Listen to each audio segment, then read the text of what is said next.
Well, I'm Chris Scott from the Summit. I'm here with my bandmate and drummer, Mike Hennel. We are in the Summit, and you are listening to Rock at Night.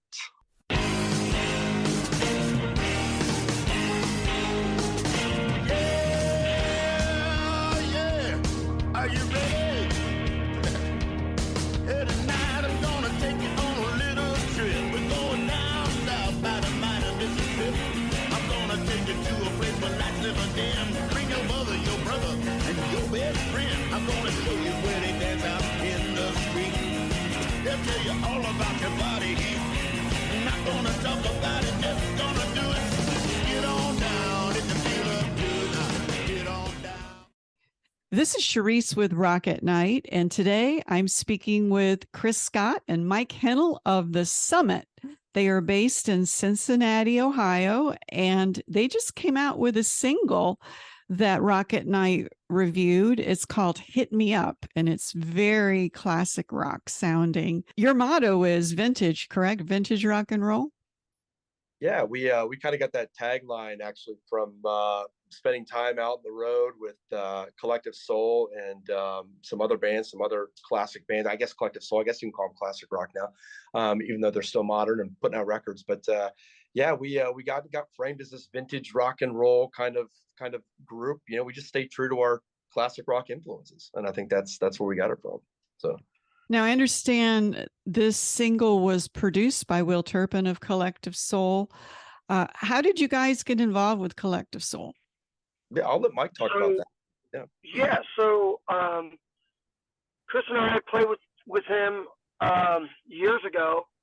I don't know, probably 4 or 5 years ago, and we just hit it off immediately. I think that show, if I can remember correctly, I think was near Cleveland, and just the energy backstage, and we immediately built a friendship with these guys, and all of a sudden, you know, it went from a singled out show to quite a few. And Chris and I have actually done another project with them as well, and I think just the strength of this friendship that we built with these guys, and that now it's just a brotherhood, I would like to say. So we were on the road, and Will had asked, hey, you know, I'd really like to record you guys in my studio in Atlanta. And Chris and I have been down there about 4 times now. And then this new album, that's what we've done. And we actually have plans to go down there again and finish things up. So it's really fun. It's really motivating, and it feels really organic and real natural to, just because we played with these guys on a live stage where you don't always get that. Sometimes you go into a studio and you're just playing with guys that don't really know your material, and they don't really know you. But I love more than anything, and I can speak for Chris and the rest of the band for that matter, like having the friendship and the brotherhood on stage, and that having that in the studio at the same time makes it just that much more realistic. And I don't know, I guess it's not the best word for it, but it makes it that much easier, you know, to kind of divide yourself from the stage to the studio. So I'll tell you, there's definitely chemistry between all of you, because the first time I heard Hit Me Up, I thought, oh my God, this takes me back to my high school days, driving in the car, classic rock sound, which I love. I love Southern rock too, but the quality of the engineering, the balance of it, you know, between the vocals and the instruments, it's beautiful. He did a great job. Yeah, and that's kind of what we went into. And just to kind of sum up what Mike said, because Mike said it very, very well.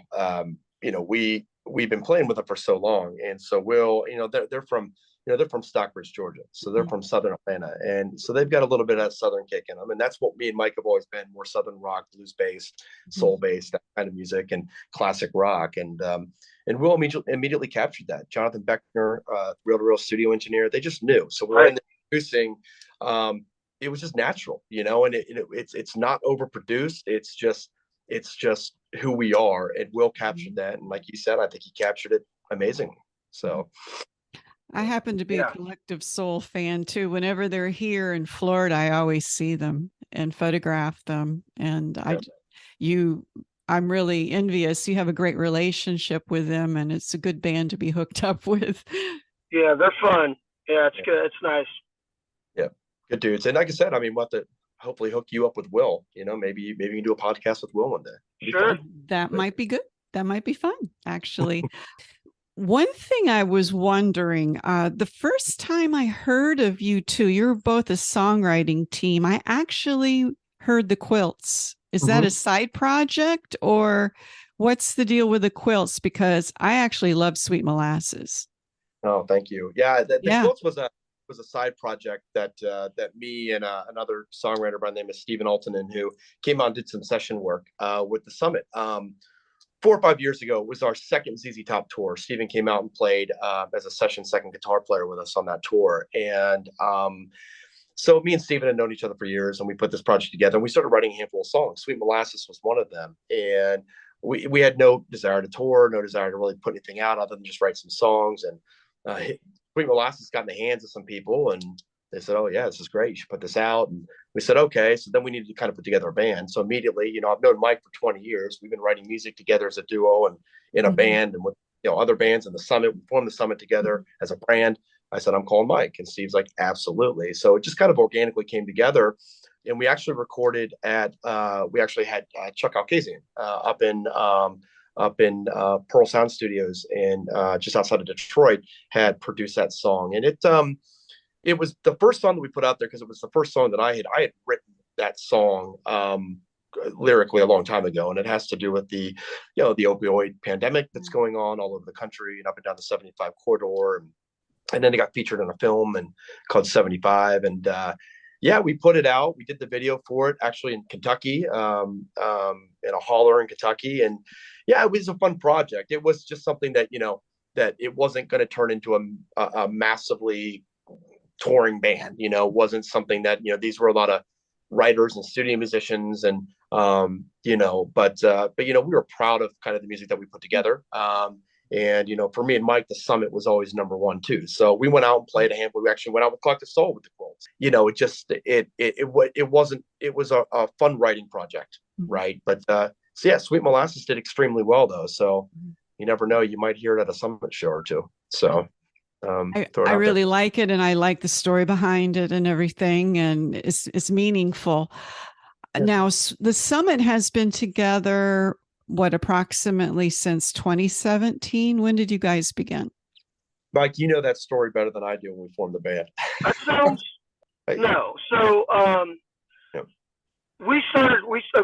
So let's back up. So Chris and I'll keep it short and sweet. My dad was chronically ill for a while, so Chris and I were in another project called Grooveshire for a long time, and then Dad became chronically ill. I wasn't able to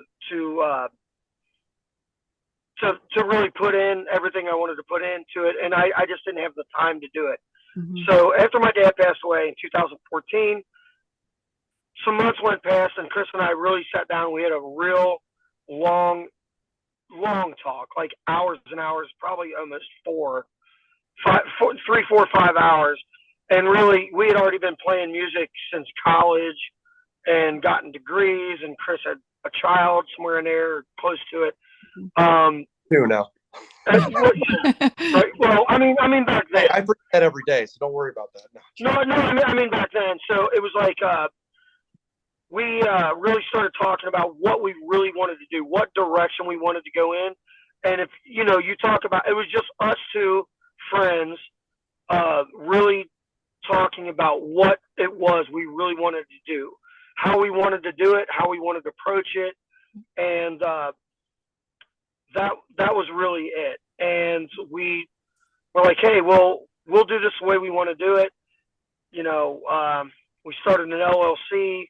And then we had a bunch of guys that we had played with, regionally and things like that, pieced it together ourselves and kind of kept to a formula that we came up with. I mean, it wasn't on paper or anything, but a formula we theoretically came up with during that phone call.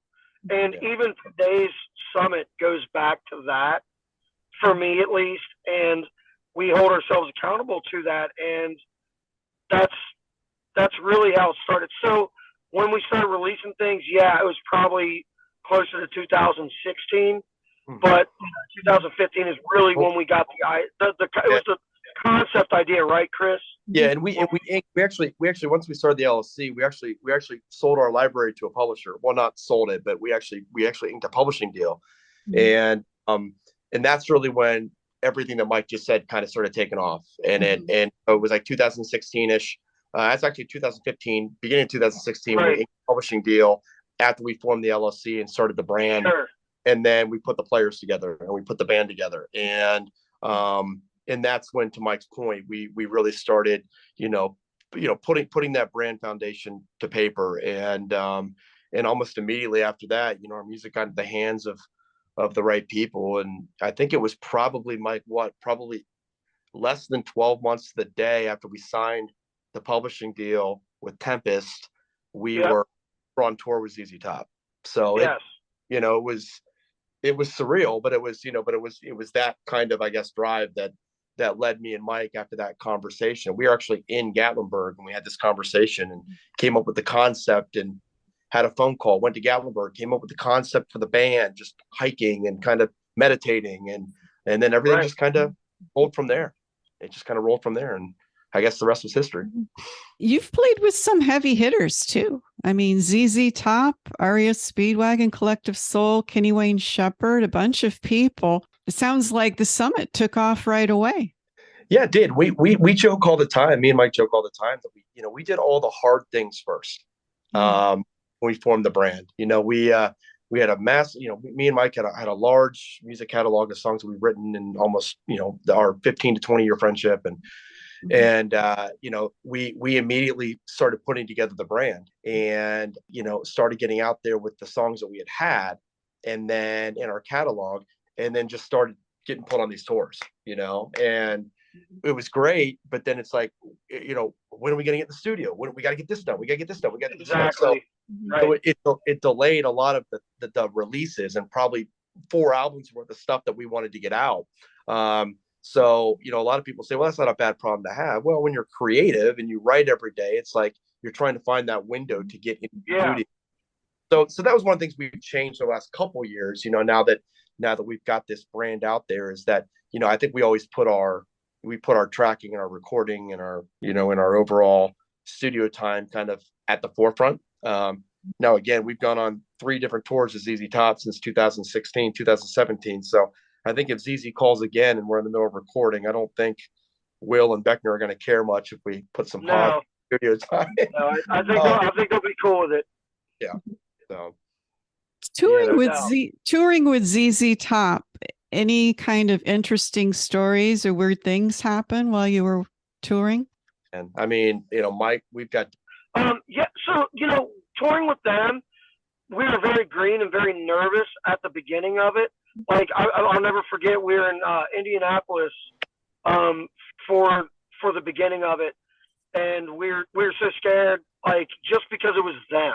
We had all done this before, and we had played on national stages a bunch with some of the names you just mentioned. And we get there in Indy, and like, oh my God, we're here with these guys, and then and then it was just so easy, and I even feel like we were a little more professional than we thought, but I felt like I was in the garage again in junior high. But and they took to it. It was just the whole thing, even to the last show we just played a couple months ago. It's really surreal. We learned a ton. I mean, how do you not learn from somebody who's been on tour for 53 years straight without taking a year off? No insane stories. I think I'll give you one quick one. My favorite story, and we're in a place called Paducah, Kentucky, and there's a beautiful venue there. I think it's called the Carson Center. Am I wrong, Chris? No, that's right. Yeah, I think it's the Carson Center. Yeah. Okay, and it's just a beautiful venue, and we had some time between our sound check. Like, it's you're really busy all day when you're doing things like that. It's not like, hey, we show up at this venue, you get on stage, you play. Chris and I took the time. It's a really small town, and we were walking in all these private shops, and then Billy and their manager, Pablo was walking around, and we're walking around this little town, and we're walking in these mom and pop shops, and they are all like 2 to 3 generational, as far, all private owned. And it was just like this gorgeous day out there, and I can't remember what year it was, but I think, and there was like a barbecue festival, and there was a bunch of food trucks, and ZZ embraces that stuff too. They're from little town in Texas, right? And we grew up together, and I personally, that was my favorite thing. Nothing crazy. It was just like, we're in a small town with small things, and people that actually, just people that cared, and that's my favorite story. That was my favorite gig. It had nothing to do with the music we played on stage. It was the culture of the town, just the honor of being there, and then the brotherhood that we felt with being with ZZ Top under the right circumstances, and that's why we do this. And it was, I can't speak for Chris exactly on that, but that was my favorite one for sure. I think they've got knowing them for almost 5 years. When I say them, I mean the band, and obviously, the hardest thing that I think we've experienced in that brotherhood is the passing of Dusty. But one of the things that always stuck out to me was the brotherhood that you create with their entire crew. I mean, it's family, Sure. It's family based, and every time we see them now, it's the big hugs, it's the how's the wife, how's the kids, how's the, Exactly. doing.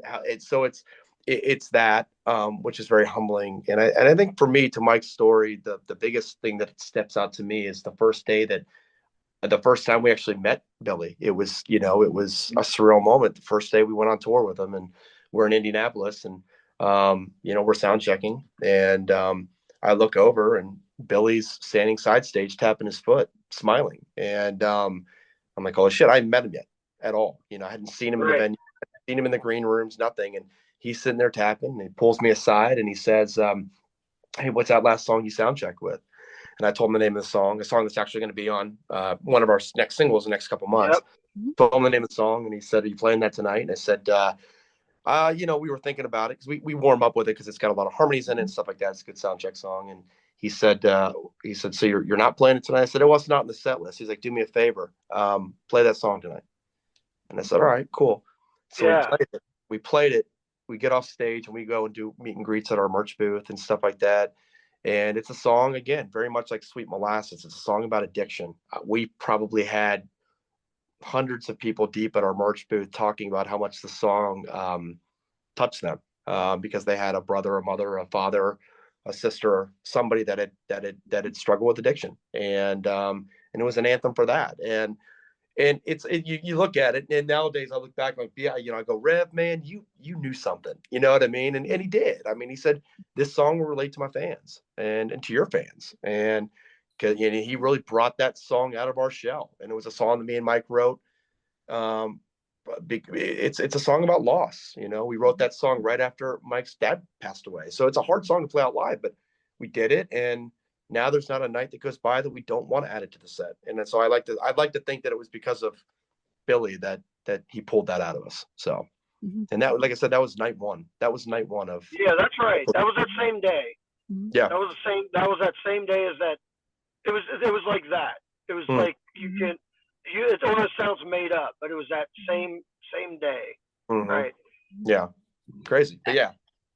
I feel warm and fuzzy just listening to this, because what you're describing is what I call salt of the earth people, real people. And the songs that you write, the lyrics are about real subjects, important subjects, things that are meaningful. It's and I like that. Your new work coming out, do you have any, besides, you said there's another one about addiction. Do you have any other, what I would call authentic, real topics that you're writing about? Yeah. I mean, the next single that drops this Saturday on the 14th is actually a song about, we try not to get political We try not to be political. We write, we talk about real things. That's how me and Mike have always been such, I guess, partners in writing, and we experience life. We've been through a lot, and we write about it. We talk about it. And even things that we're not directly involved in. I love to write in the second and third person. So putting myself in somebody else's shoes, I think is just the style of writing that I do. And actually, the new single that's coming out, "Set Me Off," drops this Saturday, is about it's about the problem that we've had with mass shootings in this country. Every week there's something. Yeah. Every day you're fearful about turning on the TV and seeing that stuff.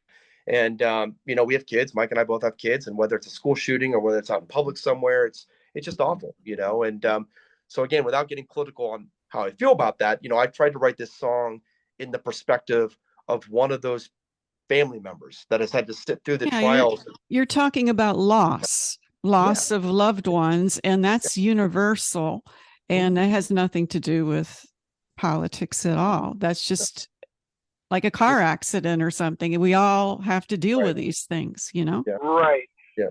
I mean, the thing that breaks my heart is when you sit here and these news stations and these court stations are publicizing these trials of these, almost, promoting these individuals, these crazy individuals that are doing this. And then you can look out into the crowd and see these parents, the mother, the father is just weeping.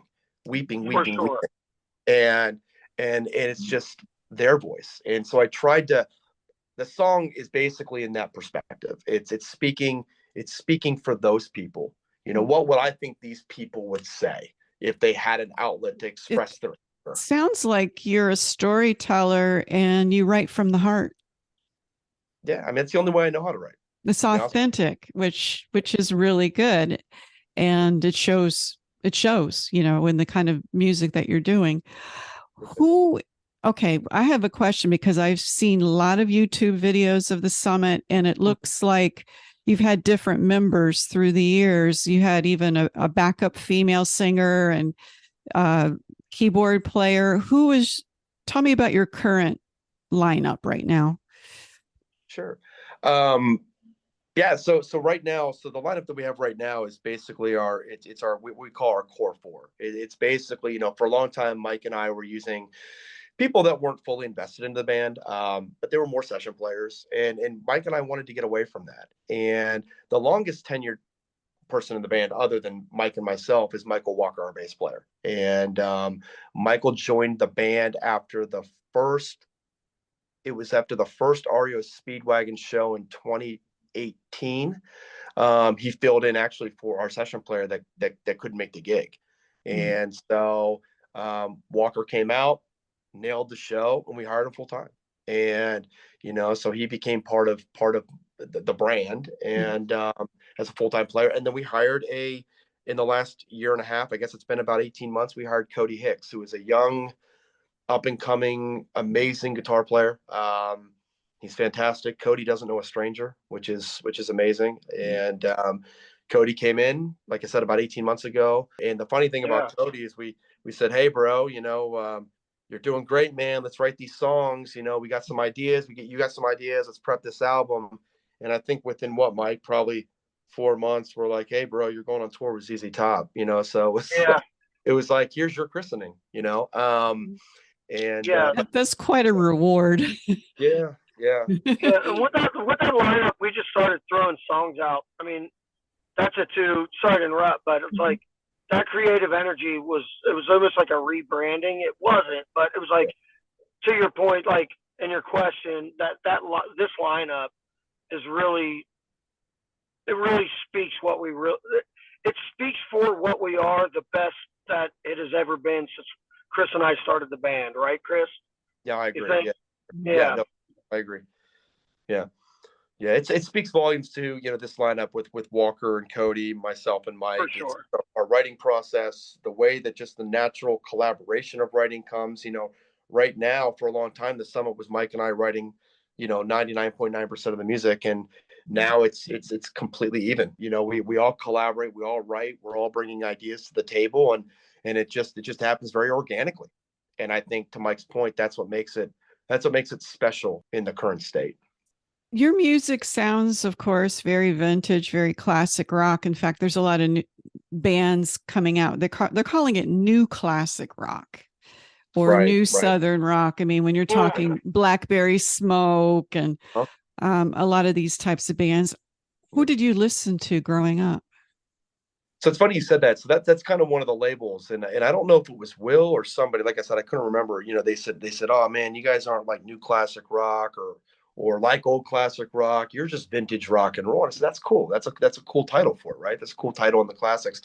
For me, I mean, I grew up on everything from the Beatles to Led Zeppelin to the Who to to Bad Company is one of my Paul Rogers is one of my favorite all-time singers, to Sabbath, all the way up, through the 80s. And then I think I started becoming an artist and writing my own music in the early 90s, mid 90s, in the high state of grunge. So, Soundgarden, Pearl Jam, Nirvana. So, just a lot of that is where we come out of it. And I think now a lot of radio stations are labeling grunge music as classic rock. So it's kind of, Right. you look back 20, 25 years, you're there, so it's that kind of stuff. And I think Mike's got influences too. But I think for me, it was just, that's it, man. I was just playing my dad's vinyl 24/7, and it was those bands, it was the Allman My Brothers. my story is very similar. My dad was 20 years older than my mom, Mhm. and I just heard a lot of different things from Johnny Coltrane to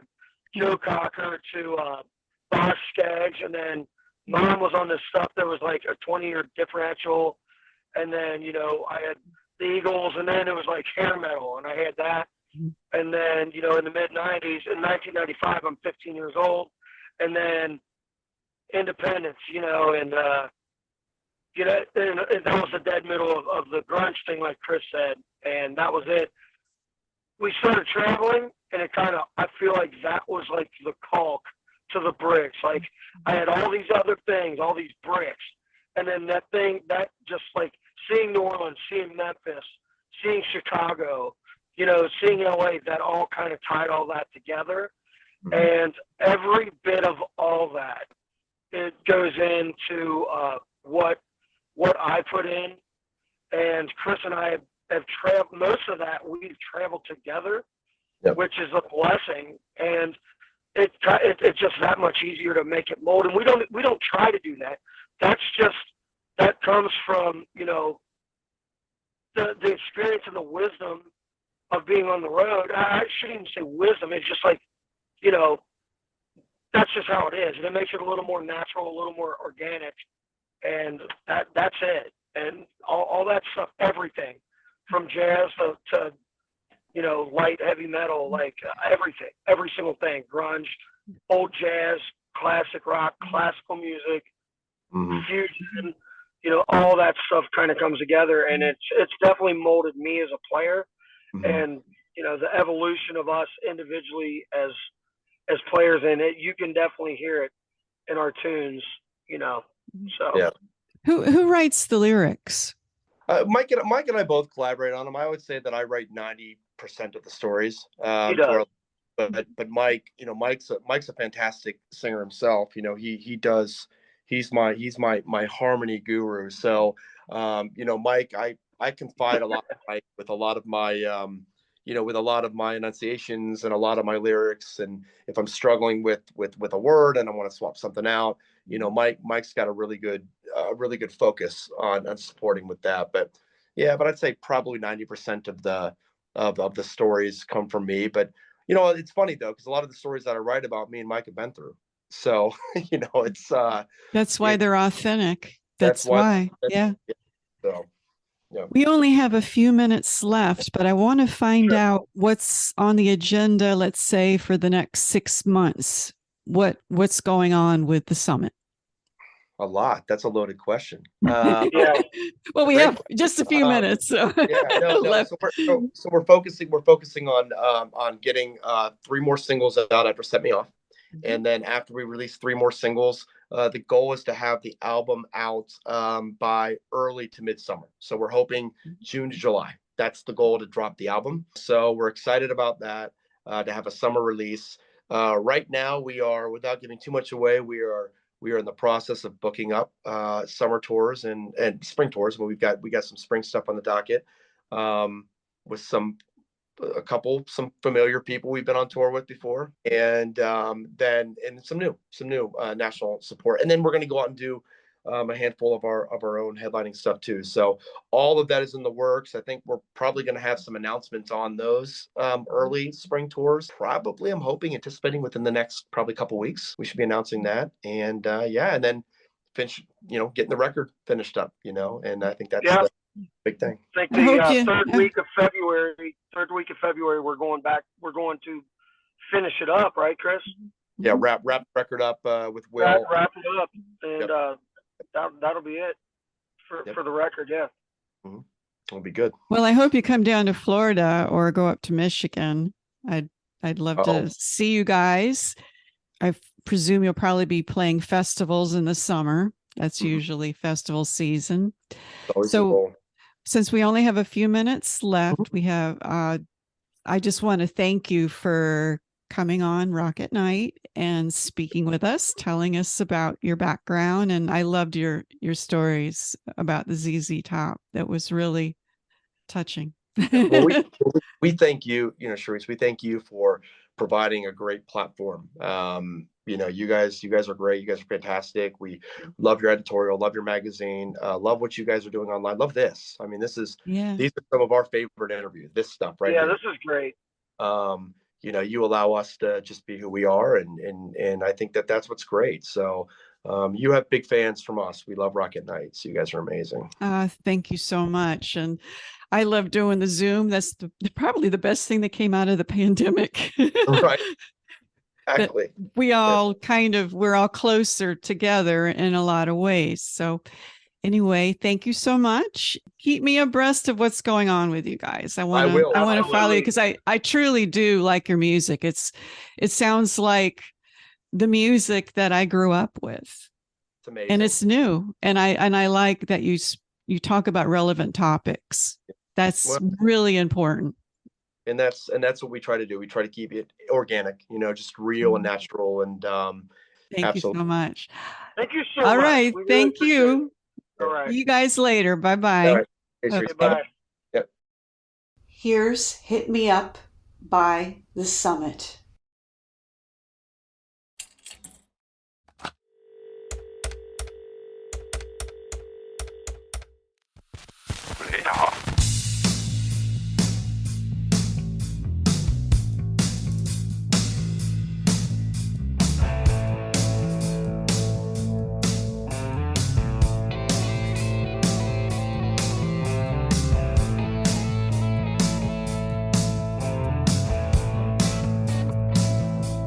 Driving slow, or am I moving fast? Am I out on the road? I'm burning too much gas. We my days abound, California clean. I can hit you up, slow you down, baby, Lord. Now I know I'm back.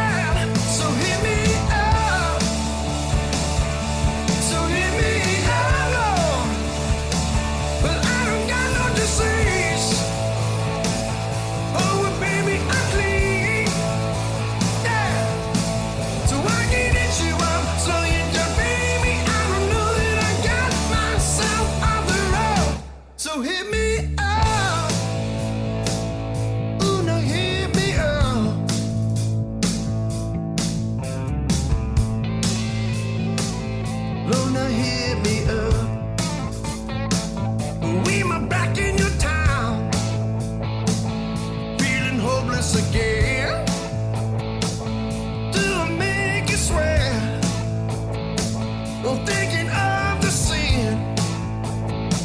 Oh, even dead.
Knocking into a slow you down, baby. I don't know that I got my soul on the road. So hit me up. Ooh, now hit me up. Oh, now hit me up now. Ooh, now hit me up.